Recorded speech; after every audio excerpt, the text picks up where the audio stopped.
Vamos para Brasília porque Daniel Vorcaro deve ser ouvido na Comissão de Assuntos Econômicos do Senado na próxima terça-feira e olha, de forma presencial. Será que ele vai mesmo? Vamos conversar com a Beatriz Souza, que vai entrar ao vivo agora com a gente, direto da capital federal. Oi, Bia, boa tarde, bem-vinda. Tem a confirmação da presença dele?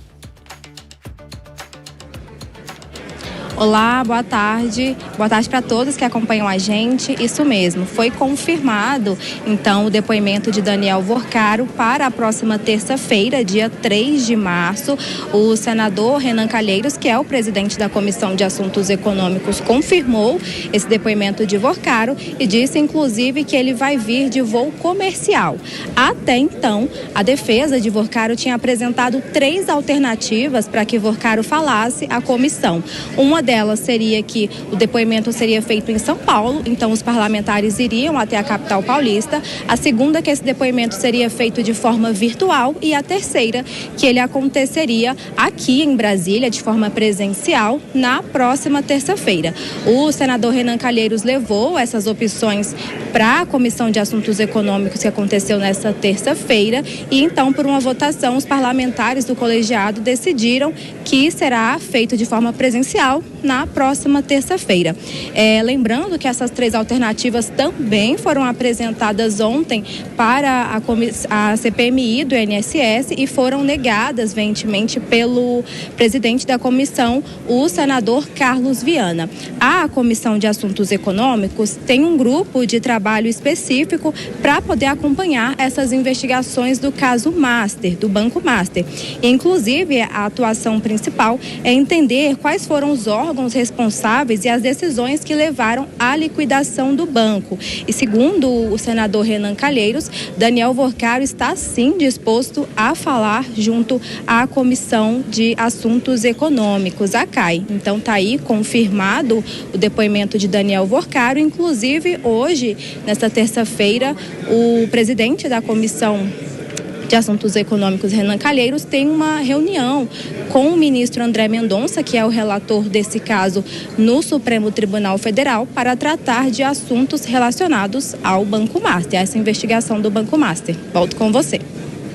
Obrigada, então, Bia, pelas suas apurações. A gente volta com você ainda hoje. Vamos chamar os nossos analistas do dia, o Mano Ferreira e o Diego Tavares. Bem-vindos, boa tarde. Vou começar pelo Mano. Mano, a gente não confirmou a presença do Vorcaro. Quem quer muito a presença são os parlamentares. Você acredita que ele vai? Pois é, Márcia, ótima tarde para você, para o Diego, para toda a nossa audiência. Olha, depende muito da estratégia que está sendo elaborada junto com a defesa de Vorcaro.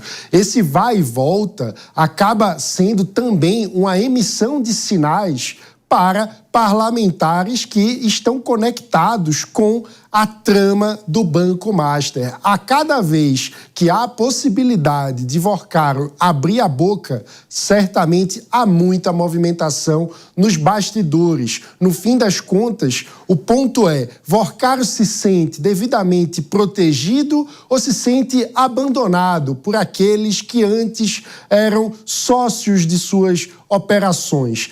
Essa pergunta é o que vai dar a tônica do quanto que ele vai abrir a boca e com que estratégia ele vai falar na comissão no Senado. Pois é, Renan Calheiros está à frente também, né, de uma dessas comissões. Diego Tavares, você acredita que há uma pressão para que Vorcaro fale, mas ele não é obrigado a dar depoimento, né? Se ele quiser se manter em silêncio, ele pode, né? Eu acho que é uma pressão para que ele não fale nada, Márcia. Boa tarde a você, boa tarde ao meu grande amigo Mano Ferreira e também a todos que nos acompanham nessa tarde aqui em tempo real. Acho que é, de fato, o grande expediente que nós acompanharemos no parlamento esse ano, principalmente porque, por se tratar de ano eleitoral, existe aquele clássico comportamento dos parlamentares, Márcia, de não buscar, de fato, a verdade dos fatos, não buscar, de fato, as informações que possam trazer alguns esclarecimentos para esse caso tão assombroso que é o caso do Banco Master, que é o que parece uma grande bomba relógio nas fundações da nossa República. A grande preocupação dos parlamentares nesse tipo de expediente, considerando o ano eleitoral, é de fato produzir ali o seu recorte para as redes sociais, tentar fazer uma fala ali, de certa forma, acuando o banqueiro. E claro que nesse contexto, a defesa de Vorcaro, que não é uma defesa inexperiente, vai ver com todas as anotações possíveis a possibilidade de que ele participe desses expedientes. Vorcaro, ele já marcou e já desmarcou com a CPMI do INSS. Também em relação à CAI, já teve o seu depoimento remarcado algumas vezes. E claro, sempre bom lembrar também, ainda que confirme a sua presença lá,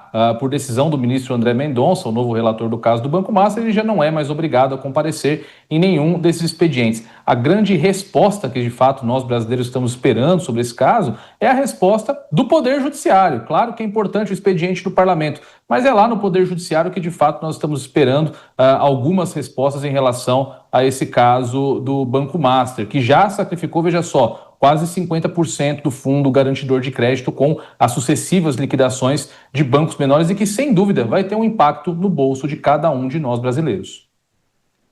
Obrigada, Diego e Mano. A gente volta com mais análise já. Agora, às 2h35, o Banco Central oficializou o novo liquidante para o Banco Master. O comunicado foi publicado no Diário Oficial da União de hoje e anuncia Sebastião Márcio Monteiro para substituir a EFB Regimes Especiais de Empresas até o dia 6 de março. A mudança se deve a problemas de saúde e necessidade de afastamento temporário do responsável técnico do liquidante original, que seria Eduardo Félix Bianchini, da EFB.